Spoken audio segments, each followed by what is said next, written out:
This is 9 News. Good morning and welcome. Leading the news this morning, freak superstorms and a tornado have torn apart towns in Queensland's southeast, destroying properties and devastating livelihoods. Tansy, Chinchilla and Gympie were among the hardest hit by catastrophic winds and tennis ball-sized hail. Sheds were flattened in some areas, with debris found hundreds of metres away. The noise was just unbelievable. So we ran inside and everything was just going sideways. All these trees here were going sideways. The whole roof just went and back down again. And we hopped under the mattress and that's where we stayed. I've been in cyclones in Cairns and up north, nothing like that. One woman was injured while sheltering her baby after hail shattered her car windows.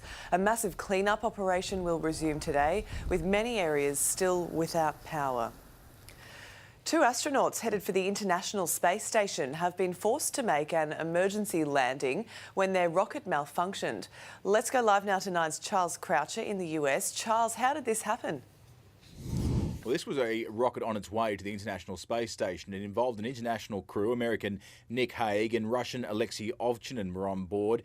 When this rocket malfunctioned, they made a sharp turn and had to return to Earth. The takeoff took place in Kazakhstan. It was being overseen by the Russian authorities. And as so often happens these days with these kind of launches, it all played out live. Hearing there that there has been an issue with the booster, and we're standing by for information as we continue to get it from the Russian flight control team, but everything seems to be fine with the crew. We had good comm with them and they are okay. Pretty calm there in the control room. They have good reason to be as well. Both the astronauts have been checked over by Russian authorities. They remain in Kazakhstan, but are both said to be in good health despite going through this ordeal. What a relief. Charles, thank you.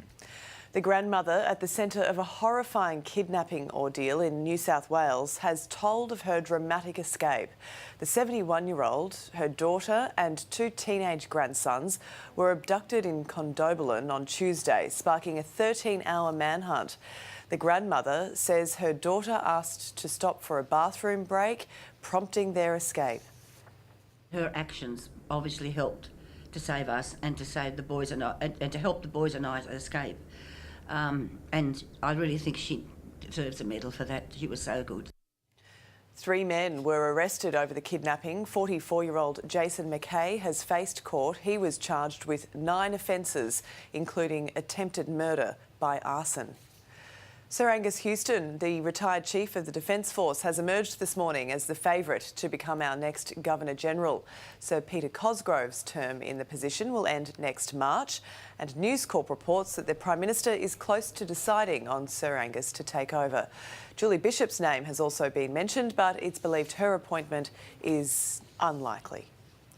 It was an issue that divided Sydney-siders, but now the first glimpse of the new football stadium at Moore Park has been released. An artist's impression shows the cutting-edge design, which includes a roof that can be lit from underneath in the home team's colours. The site is set to open in 2022, with the project forecast to cost $700 million. Overseas, US rap star Kanye West has met with US President Donald Trump in the White House, sporting a Make America Great Again cap. The pair discussed prison reform and the African-American unemployment rate, with West taking a swipe at Trump's critics. If he don't look good, we don't look good. This is our president. He has to be the freshest, the flyest planes, the best factories, and we have to make our core be empowered. We have to bring jobs into America. I'll tell you what, that was pretty impressive, folks. Wow, the President and Kanye even exchanged a hug. West's wife, Kim Kardashian, has visited the White House twice this year, most recently to discuss prison reform. A Sydney grandmother on death row will get a reprieve following Malaysia's landmark decision to abolish the death penalty. The government decided to scrap capital punishment because the Malaysian public had shown they were against it, sparing more than 1,200 people.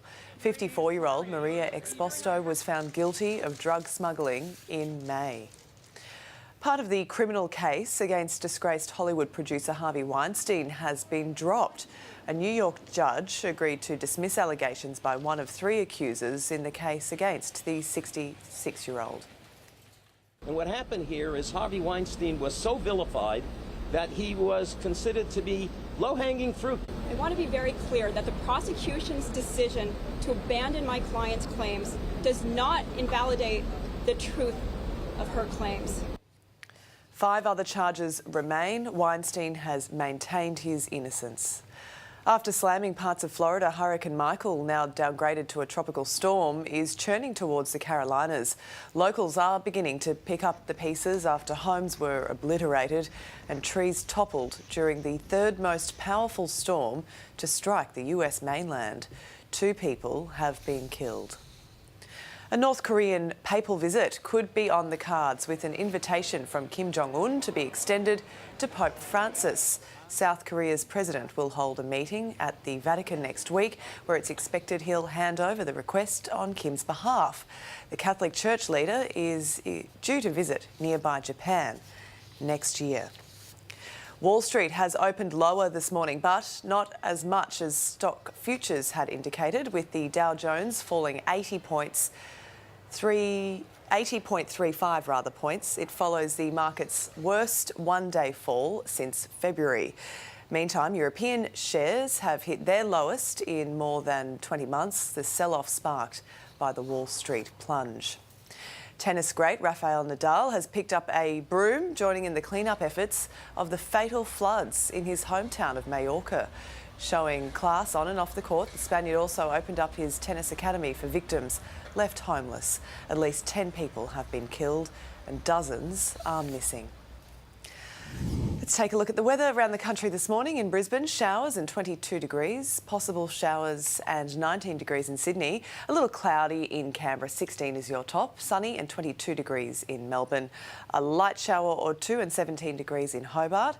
Partly cloudy, 25 degrees in Adelaide. Showers increasing in Perth, 20 degrees for you. And in Darwin, partly cloudy, 33 degrees. Stay with us. Coming up this morning, the breakthrough cancer treatment that could cure patients battling leukemia. Plus, the booze warning aimed at expectant mothers. And the second biggest royal wedding of the year, we cross live to our reporter outside Windsor Castle.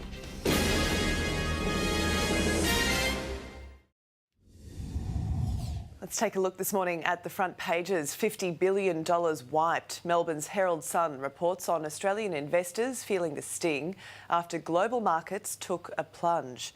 The Australian reads shortened to shake up bank super as the opposition leader looks to appoint independent trustees to bank-owned super funds. This is our turf. Sydney's Telegraph reveals the city's new look football stadium just months ahead of the old stadium being pulled down. The Adelaide Advertiser this morning reports nurses told to back off as the government threatens to intervene in the interest of patient safety as nurses prepare to strike next week. It is time to lead, says the Hobart Mercury. They are leading with Liberal MP Sue Hickey's plan to overhaul some of the state's major institutions. And the NT News reads bright sparks as electricians lead the Territory's female apprentice boom.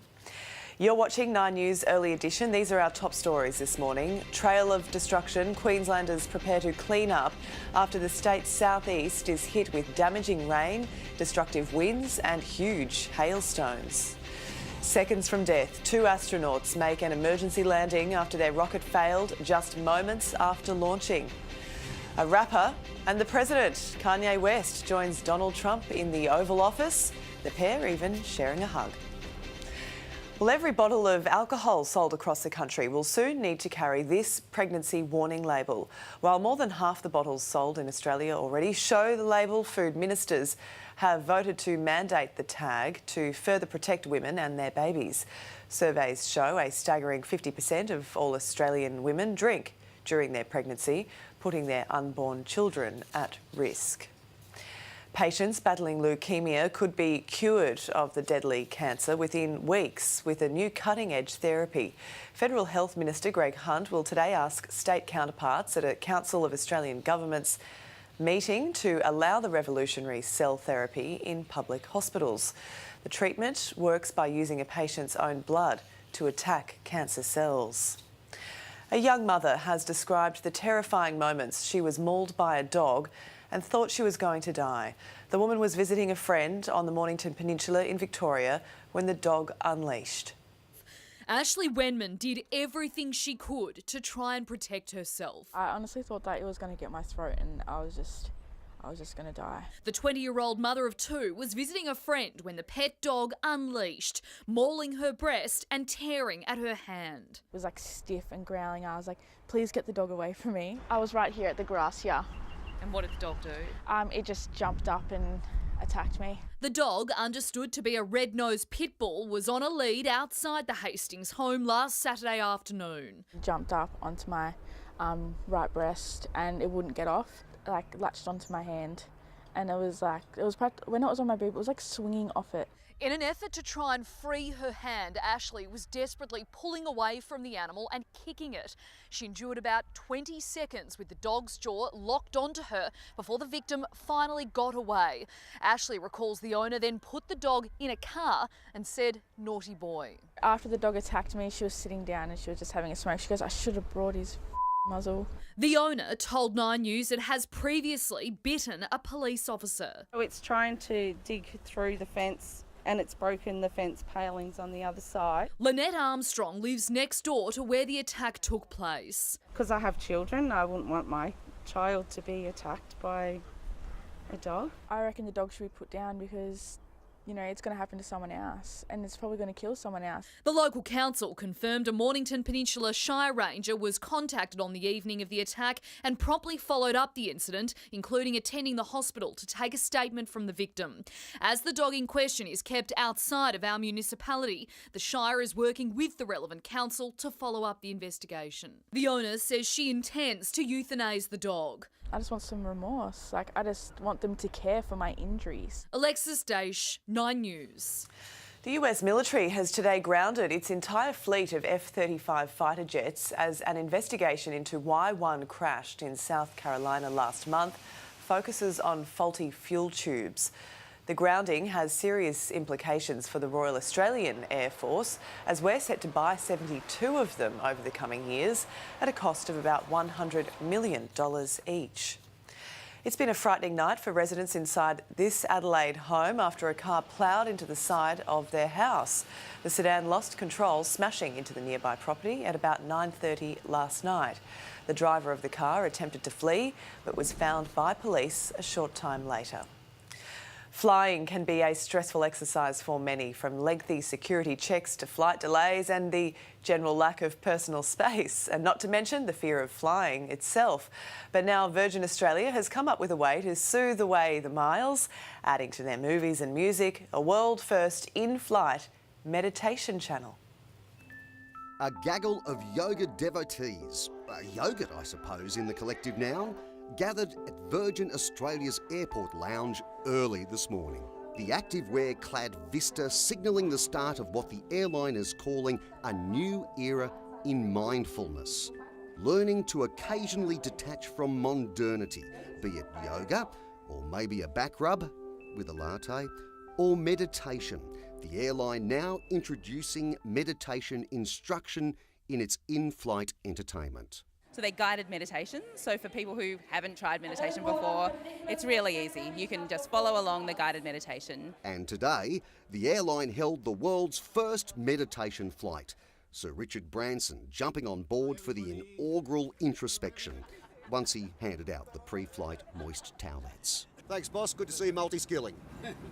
People who actually manage to learn to meditate seem to benefit enormously from it. I'd love to learn how to do it. Every time I try, I seem to fall asleep. Virgin also believes it is a concrete way for helping those with a fear of jumping on the big silver birds. And there's also quite a lot of people who are quite frightened of flying, and I think that we really do believe this could actually help them overcome that fear. And so the lights would dim, and over an intercom generally used to advise on safety features was gentle instruction on being in the present. Feeling relaxed, mate? What did you say? See, there you go, it's working already. Maybe a little too well. What do I do now? Mike Dalton, 9 News. Well, royal wedding fever is in full swing this morning as Princess Eugenie prepares to marry her fiancé Jack Brooksbank. Let's go live now to Nine's Amelia Adams in Windsor. And Amelia, the bride-to-be, has just arrived there at Windsor Castle.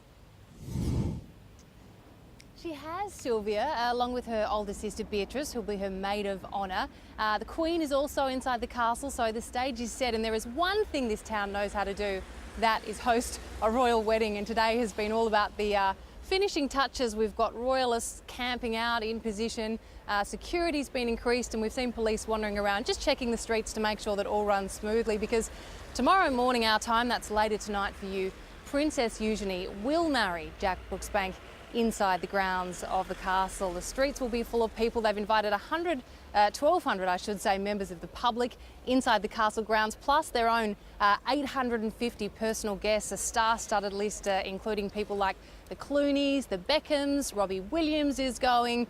But locals here assure me that despite this being the second royal wedding in 5 months after Eugenie's cousin Harry tied the knot, they do not have wedding fatigue at all. It is commitment, but the royal family are important.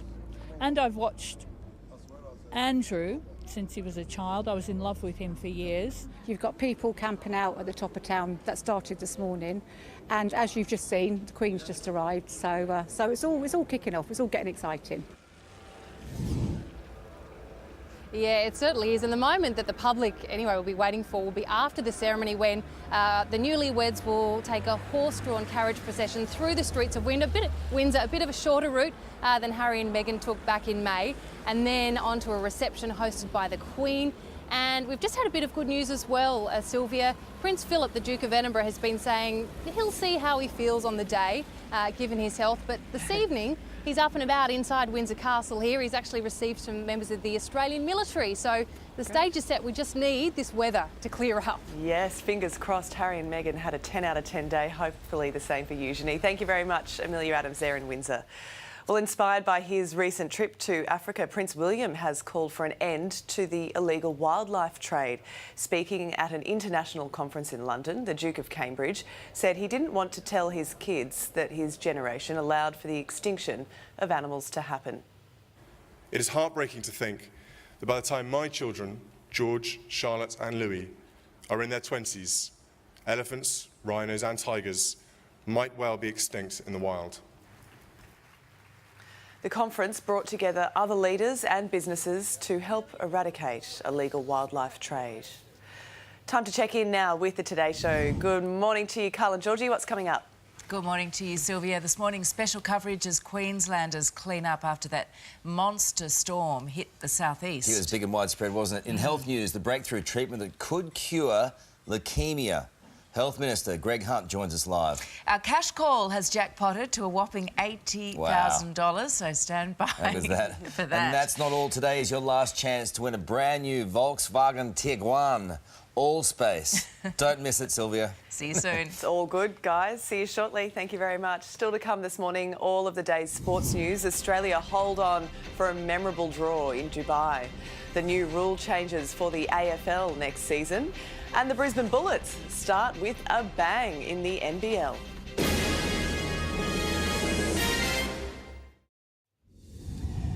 First to cricket this morning, Australia has played out a thrilling draw in Dubai, seeing off the Pakistan bowling attack on day 5. Usman Khawaja scored 141 and captain Tim Paine made an unbeaten 61 as the tourists batted for the whole day. Here we go. Oh, and he's done it. Little fist pump there by Tim Paine. And Safra says, well, that's enough. We can't win now. Congratulations, Australia. They've held on. The second test begins in Abu Dhabi on Tuesday. League star Ben Hunt is determined to repay the faith in him shown by Mal Meninga for selecting him in Australia's tour squad of New Zealand. The Dragons halfback had a rollercoaster season with the Dragons in 2018, but says he's learned his lessons. He's told me he's got a lot of faith in me and believes I can play good footy. I haven't quite been through such a difficult stage in my career, and I didn't really know how to handle it. And now that I've been through it and come out the other side, I've sort of got a grasp on it. And if it happens again in the future, I feel like I can handle it better. I've been thinking about it a lot actually the last couple of weeks, but yeah, long term I really like playing halfback. I enjoy doing that, but if any team wants to pick me to play hooker, I'm happy to do that as well. The Kangaroos face the Kiwis in Auckland tomorrow afternoon. The AFL has balked at a radical plan to introduce an 18-metre goal square next season. Instead, the league will extend the man on the mark at kick-ins from a behind to 10 metres instead of the usual 5-metre distance. Not only have we covered off the ability to kick the ball into a greater distance, but you can also take the game on by stepping outside the goal square and playing on. The hands in the back rule will also be scrapped for the 2019 season. The new season of the National Basketball League is underway and the Perth Wildcats have recorded an 8-point win over the 36ers. Bryce Cotton made 22 points as Perth pulled clear during the final quarter in Adelaide. Meanwhile, in New Zealand, the Brisbane Bullets began their season with a win over the Breakers 86-73. Australian Matt Ebden has won through to the quarterfinals of the Shanghai Masters, beating German Peter Gojacek 6-2, 6-3. Meanwhile, Alex de Minaur wasn't as lucky, losing to world number 5 Alexander Zverev in straight sets. And Roger Federer is through to the last 8, surviving in 3 to Spain's Roberto Bautista Agut. Stay with us on Nine's Early Edition. All the weather details are coming up right after the break.